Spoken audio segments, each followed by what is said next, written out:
Se tem um assunto que todo mundo ama quando eu começo a falar, é sobre temperamentos. E nesse vídeo eu quero te contar quais são os 4 tipos de temperamentos. Todos nós temos um temperamento, nós nascemos com temperamento.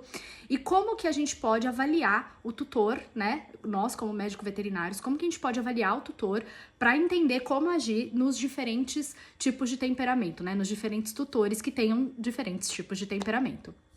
Então vamos lá. São 4 temperamentos: colérico, sanguíneo, melancólico e fleumático.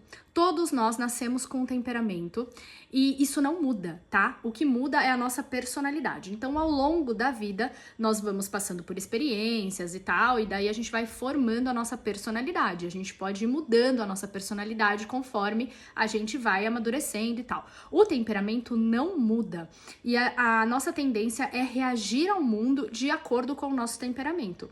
É claro que uma vez que você tenha conhecimento do seu temperamento, dos seus pontos fracos e fortes, você consegue melhorar e tentar reagir ao mundo de uma forma melhor. Mas o seu instinto, né, é reagir da forma como é o seu temperamento, tá? Então aqui eu vou dar uma pincelada bem rápida nos 4 temperamentos para você tentar se identificar. Mas pense que você tem que se identificar de acordo com a forma como você reagiria no seu natural, assim, no seu instinto, sabe? E não você depois de ter se trabalhado e tal, não sei qual que é o seu caso aí do outro lado. Então, os temperamentos colérico e sanguíneo são temperamentos quentes, são pessoas extrovertidas. Isso significa que essas pessoas reagem para fora, tá? Então, todas as reações dessas pessoas são para fora, tá? Para extroversão. Já os temperamentos melancólico e fleumático são temperamentos de pessoas introvertidas. Isso significa que elas absorvem, tá? Elas não reagem para fora, elas absorvem, tá? Não significa que as pessoas que são introvertidas não conversem com ninguém, estão sempre isoladas. Não, não é isso, tá? Mas é a forma como elas reagem ao mundo. Vamos conversar sobre cada tutor de cada temperamento. Então, um tutor do temperamento sanguíneo é aquela pessoa que é do relacionamento. O sanguíneo gosta de estar o tempo inteiro se relacionando com pessoas. É muito raro quando um sanguíneo não quer se relacionar. Ele gosta disso. É aquele cara que quando vai embora do seu consultório, parece que 10 pessoas foram embora junto com ele, de tanto que ele ocupa espaço. Ele geralmente se comunica bastante e às vezes perde um pouco o foco, então é aquele tutor que às vezes você tem que ficar trazendo, tá, mas vem cá, eu te perguntei isso daqui. Às vezes é aquele cara que vai te responder e vai para um outro caminho, você fala, não. Aí você puxa a pessoa aqui pro foco do que você quer saber. É aquela pessoa geralmente muito comunicativa. Então, esses são os sanguíneos. E, como eu disse, a principal característica é relacionamento. Então, ele precisa se relacionar com você, ele precisa sentir que você tem interesse na vida dele, no paciente, que você tem interesse quando ele tá te falando, sei lá, dos outros pacientes dele. Ele quer se relacionar, tá?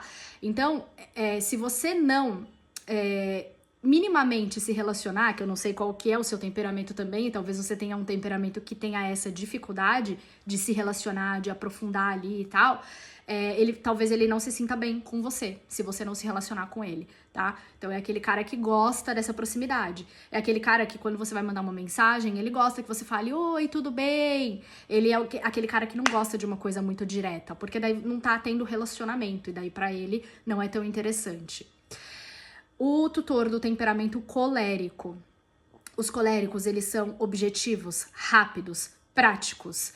Eles não gostam de enrolação. Então, é aquele cara que, se você começar a explicar demais e começar a se perder um pouco, talvez ele fique meio irritado, ele quer um negócio mais papum. O colérico, ele sente que ele não tem tempo pra perder. Então, se ele percebe ali que tá tendo algum tipo de enrolação, pra ele é muito ruim.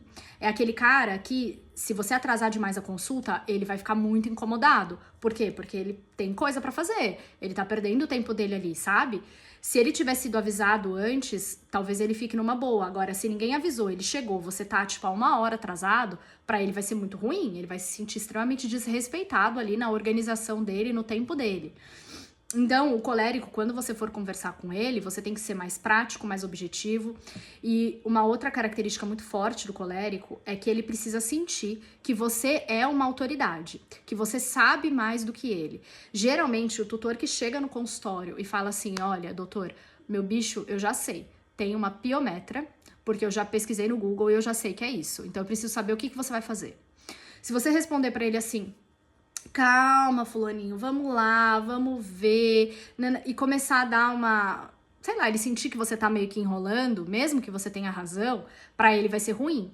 Então, às vezes você tem que validar o que ele falou, pode realmente ser mesmo uma piometra, nós vamos fazer isso, isso e isso de uma forma prática, rápida, objetiva, a gente já consegue fazer aqui agora na clínica, ou até no máximo amanhã tá tudo feito, tudo resolvido, se for piometra mesmo, a gente já vai ter o diagnóstico e a gente já vai fazer esse tratamento. Esse, né, que seria, no caso, a cirurgia, certo?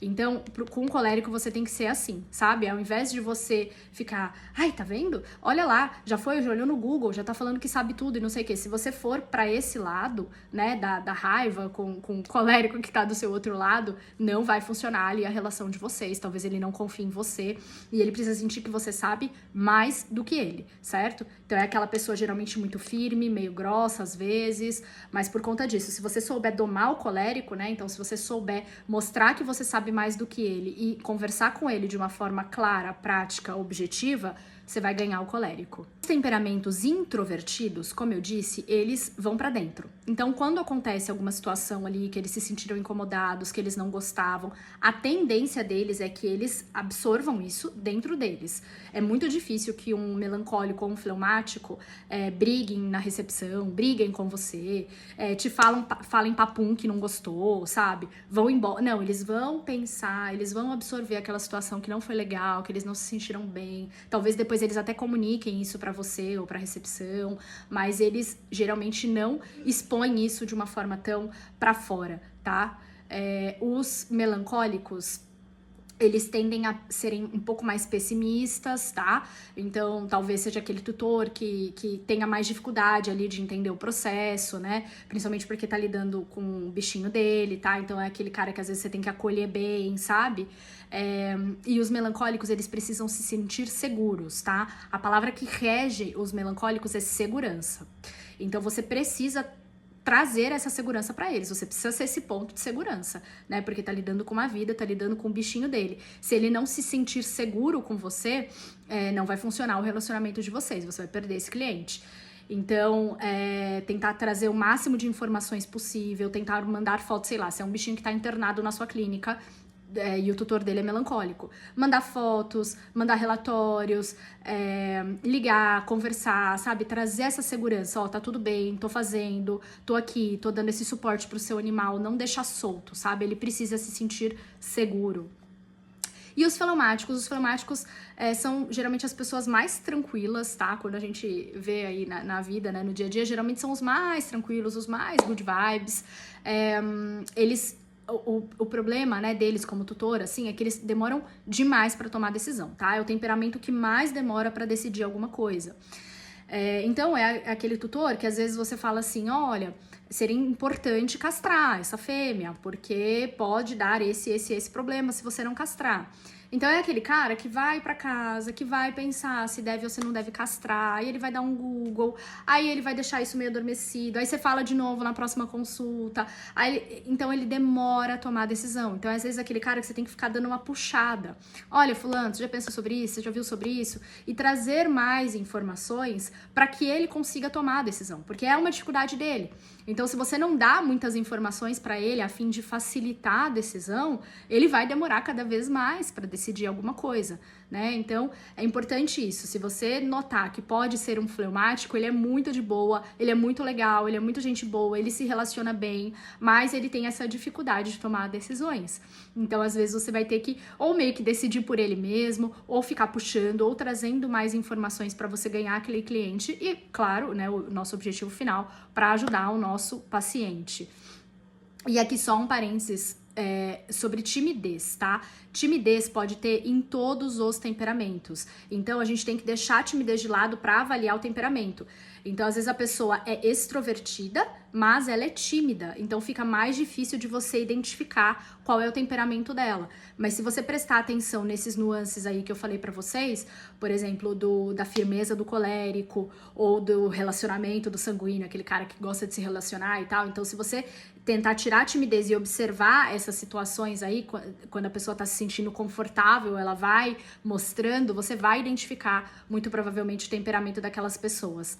Algumas pessoas é um pouco mais difícil da gente identificar o temperamento, porque às vezes ela tem um aporte de um outro temperamento, tá?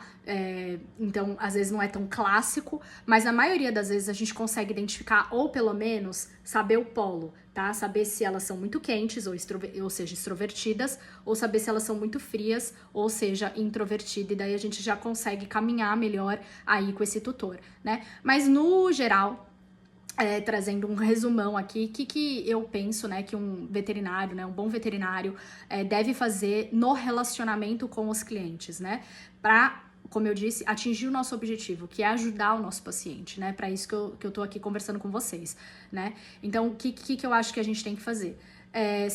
Se relacionar bem, né? Por que não, sabe? Por que não ser simpático? Por que não, às vezes, conversar sobre um outro assunto, ter esse tempo pra se relacionar bem com aquele cara, tá? Com aquele cliente. Mandar mensagens educadas, gentis, sabe? Não só pá, pum, sabe? Às vezes eu sei, a gente tá na correria, mas é legal a gente tentar ter um relacionamento bom, tá? Com todos os clientes. Sempre esclarecer com muita clareza e sempre trazer de uma forma objetiva mesmo, sabe? A gente não precisa enrolar pra tudo, a gente pode se relacionar bem, mas a gente pode falar de forma clara, de forma objetiva, de forma certeira, tá bom? Sempre tentar trazer essa segurança pro cliente, como eu falei pra vocês do melancólico, né? Eu dei o exemplo de mandar foto, mandar relatório, mandar os exames. Se você falou que você vai fazer alguma coisa, você cumpre. Então, fulano, eu vou te mandar o resultado dos exames até hoje às 5 da tarde. Então, cumpra isso. Se você não conseguir cumprir porque o laboratório falhou com você, então mande mensagem. Fulano, eu falei que eu ia te mandar até às 5, o laboratório ainda não me mandou, por isso que eu ainda não te mandei, tá? Então, pronto. Aquele cara tá se sentindo seguro, ele sabe que o que você falar, você vai cumprir. E tentar também sempre puxar o cara, né? Então, o cara não decidiu, o cara não falou com você, você ficou meio sem resposta, pergunta, sabe? Faça diferentes formas, pergunte de diferentes formas pra saber o que tá faltando pra aquela pessoa levar aquele animal pra você, pra castrar, pra tomar uma vacina, pra fazer uma consulta de rotina, ou pra reavaliar aquela doença que a gente já diagnosticou. Então, pergunte pra ir trazendo esse cara, né? Não simplesmente deixa. Eu acredito nessa medicina veterinária.